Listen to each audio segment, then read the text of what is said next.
31 book reviews in 31 days. We are on day 14. I cannot believe we've stayed consistent for 2 whole weeks. And in honor of that, I'm going to be a bit cheeky and give you 3 books. But that's because they're all part of one series, so no blaming me. Today's books are from the Gifted Clan series. This is The Last Fallen Star, this is The Last Fallen Moon, and this is The Last Fallen Realm, all written by Gracie Kim.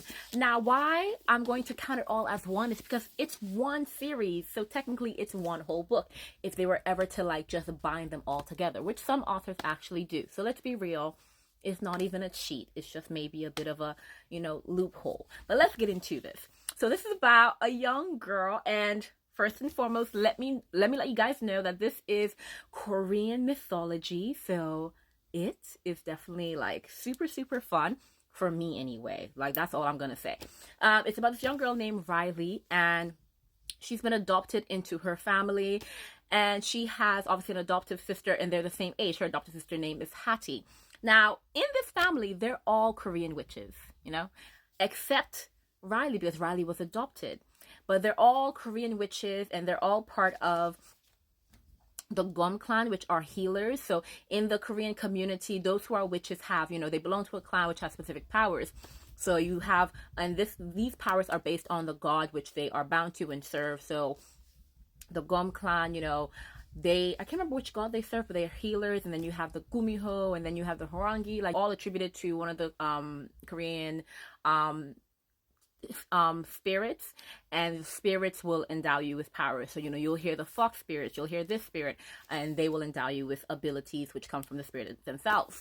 And so while she is like fully loved in her family, and she always feels the love, she does feel a bit out of place because like clan members hang out with clan members in the sense that witches hang out with witches. So even the school that they go to are for witches, because witches have training. So they try to not like exclude her by obviously, she goes to these classes as well, but she can't perform the spells. And so she always feels a bit kind of out of place, just a bit, but they always let her know that she is loved. That's one thing I love about this. We have this, FMC who's been adopted, and that we get to see like, the life of an adopted child, and just add, a bit of magic to there. And I love that. So what her sister comes up with one day, Hattie is about to, walk into her full like powers, because you get that when you turn 13, I believe. And so Hattie's just like, I found a spell where I'd be able to share my powers with you. So they did that at like Hattie's coming of age ceremony and everything, and it did not go well at all. And now Hattie's life is in danger. And so the very first book is Riley obviously trying to save Hattie's life and trying to reverse what they did and all that. And it's super fun. The world building is amazing. Like learning the mythology in Korean mythology is absolutely so fun. And because this is middle grade, like it has this lightheartedness that middle grade always brings. But by adding that like informative side to it, you're just like, this is like, it's so great. I can learn and appreciate a different culture while also having fun with all of these people. I also really love just kind of how you see the growth in the people around her, and the growth in Riley herself, and just the adventures that they go on is absolutely amazing. Like the stakes go from high to higher to highest really quickly in this book. And it's just like, first and foremost, like, I thought this was a series, because when I had first picked up this book, there were already 2 books that were out, and I was just like, why is everything happening so quickly? I thought we were going to have more. So how can you put all the stakes in one book, right? Yeah, a lot happens in this book, and the pace is really quick, so it's really fun. And then we get to the second book, because that's what I was saying, like, there should be more, and there was more. This book, we are introduced to a whole other side of the mythology. We're introduced to more characters, and in the middle of this book, I will say that the pace kind of like, it smooths out a bit in the sense that it's still fast-paced, but the stakes don't seem as high, but they are high. We're just not seeing it. It's kind of just like lying low, and then it all kind of hits you that, oh my goodness, a bunch is going on. One thing I will say about this book is that, the secrets are still secreting, because the secrets that were revealed in the first book are still out here playing games in the second book.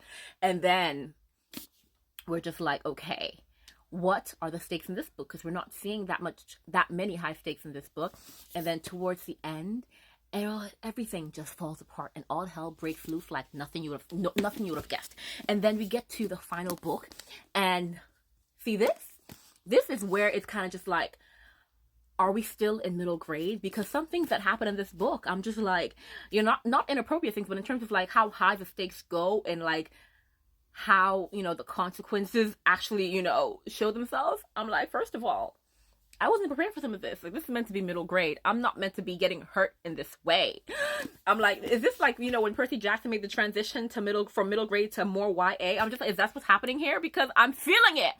But yeah, the adventure in this book was insane. I loved everything we experienced, all the new people we met, and kind of like the change in the environment that they're in, the change that they're actually, bringing forth by the actions that they, have done. It's good, but it's also like very, very heavy, especially because when you remember that these kids are kids, they're 12, 13, 14-year-olds, and there's a lot going on. And so it's just so fun because you get to experience all of this adventure in like this, this one little trilogy, and you're just so blown away. So guys, this entire trilogy, pick this up. This is not a question. Pick up the entire thing. It's one of the best books I read, best series that I read last year. Every single book had me on my toes. I read this in a day, and then midway, I think like not even a quarter through, while I was reading this, I ordered the second book, because I already knew it was going to be insane. That is how amazing this book is from beginning to end. And then midway through this one, I was trying to get the third book, but it wasn't out yet. And so after I finished this book, I was suffering. But luckily, soon after, this book did get released, and I raced through it. But at one point I was kind of scared to end because, like I said, the stakes ended up being so much higher than I anticipated. But then also, I didn't want to leave the world. I was just like, I don't want to say goodbye. Like, they became friends, and I just wanted to hug every single one of them. Guys, this series is one of the best series I read last year. I love it. And I know it's middle grade, and you're just like, Shelley, maybe you're overdoing it. No, I'm not overdoing it. This series was absolutely amazing. I'm just like, guys, everyone loves the adventure in Percy Jackson, right? Everyone loves the lovable people in Percy Jackson. Everyone loves the surprises. Everyone loves the magic system. If you love all those things, then you need to pick this up. Amazing magic system, a new magic system than what we're used to seeing. Characters absolutely amazingly lovable. You love them to bits. Oh my goodness, so much fun. The adventure that they go on, it's adventure after adventure after adventure. The trials that they face, trial after trial after trial. The stakes high, the pace fast. It is one of the best series that I've read last. So please take my word for it. If you are looking for something fun and fast-paced and new, because honestly the mythology was new, and go and pick up the Gifted Clan series by Gracie Kim. You will not regret it. It is absolutely amazing. Super fun. You will love it. I can guarantee that. And one of the reasons I am actually comparing it so much to Percy Jackson is because this is part of the Rick Riordan Presents tag. So if you don't know, Rick Riordan has a partnership with Disney Hyperion, who publishes books, and he committed to publishing books, middle grade books, from diverse authors, because as he was asked to write books from different cultures, he recognized that these cultures are amazing and should be written about, but he also recognized that he is not the right person, because he, is not, the best person who understands and, recognizes the culture. So we get, not only do we get diverse authorship, but, we get something that, it's supported by Disney and Percy Jackson. It's just like great. So you know what? Go and pick it up right now. Go and pick it up. Gracie Kim, I love you. Please write more. I know it's a trilogy, but introduce a new one. Please. I love them so much. Please. But yeah, guys, this is the end of the second week. So I'll see you guys tomorrow, because 31 days haven't ended yet. So we're gonna still have a bit of fun. So until next time, see you soon.